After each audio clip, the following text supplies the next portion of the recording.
हिंसर बिबट्यापासून त्रस्त नागरिकांनी नाशिकमध्ये आक्रमक होत मोर्चा काढला। वन विभागाच्या कार्यालयावर हा मोर्चा धडकणार आहे, तर अनंत कान्हेरे मैदान ते उंटवाडीतील कार्यालयावरती मोर्चा काढण्यात आला।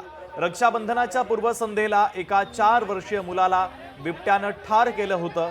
मृत आयुषला बहिणीने राखी बांधल्याचा भावनिक क्षण झालेला व्हिडिओ देखील व्हायरल झालेला होता। 13 दिवस उलटले तरी त्या बिबट्याला जेरबंद करण्यात वन विभागाला यश आलेलं नाहीये, म्हणून संतप्त नागरिकांनी आणि शेतकऱ्यांनी हा मोर्चा काढलेला आहे।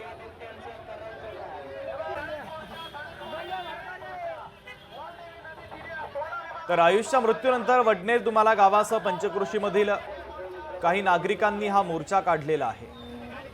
तर याचा आढावा घेतला आमचे प्रतिनिधी महेश महाले यांनी। पाहूयात।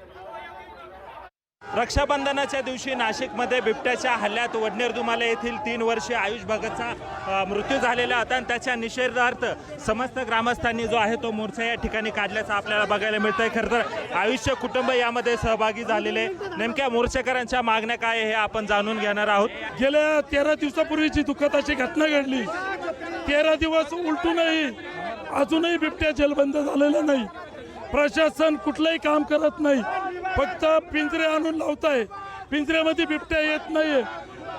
त्या घटनेनंतर सुद्धा कमीत कमी 4 ते 5 ठिकाणी बिबट्याने अटॅक केलेला आहे आणि आम्ही गावकऱ्यांनी जो सरकारला आणि वन विभागाला अलर्ट केलं होतं की 13व्या दिवशी आम्ही मोर्चा आणू।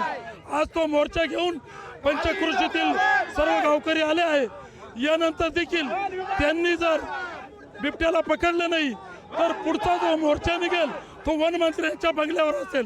पर पावसामध्ये देखील आपण बघताय की माता भगिनी असेल, वालदेवी नदी तीरी असलेल्या सर्व ग्रामस्थ गावकरी यांच्या वतीने हा जन आक्रोश आज वन विभागाच्या वरती हा धडक जाहीर मोर्चा पूर्ण विभागाच्या वतीने काढण्यात आलेला आहे। वन विभागाने पिंजरा फक्त लावा नाही तर हा हल्ला करणारा जो बिबट्या आहे त्याला जेरबंद करावा अशी मागणी जी आहे ती समस्त ग्रामस्थांकडून करण्यात येते। त्यामुळे आता वन विभागाच्या कार्यालयावर हा धडक मोर्चा जाणार असून प्रशासनाच्या तर्फे वन विभागाच्या अधिकाऱ्यांकडून काय दखल घेतली जाते हे पाहणं देखील तितकंच महत्त्वाचं ठरणार आहे।